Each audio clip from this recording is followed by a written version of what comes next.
បាទសួស្តីមួយបាទមានម៉ាស៊ីន spinning មួយ model មកទៀតបាទថតឲ្យអស់ថ្ងៃនេះបាទShimano Sedona បាទលេខ 3000HG បាទពណ៌ទឹកប្រាក់ក្រមបាទស្អាតមែនទែន Shimano Sedona ស៊េរីថ្មីបាទដូររូបរាងវល់ជុំវា 6.2 កម្លាំងទាញ 9 គីឡូបាទទម្ងន់ 245 ក្រាមបដាង 3 គ្រាប់បូក 1 បាទអានេះតួខ្លួនវាដូចShimano Sahara ចឹងបាទតួខ្លួនវាដូចគ្នាបាទគាត់ថាបដាងវាតិចជាង Sahara មួយគ្រាប់បាទ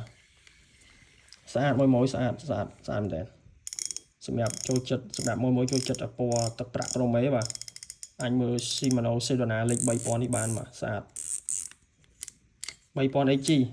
បាទមានតែមួយលេខហ្នឹងទេចំនួនមានកំណត់ទៀតហើយតម្លៃពិសេសជូនបាទអាចចាក់តមកបានណាមួយស្អាតបាទតម្លើងនៅម៉ាឡេស៊ីបាទតួខ្លួនដូច Sahara Shimano Sahara តួខ្លួនវាដូចគ្នាស្អាតបាទថ្មីប្រអប់មួយចាក់អារម្មណ៍អាចចាក់តមកបានណាបាទ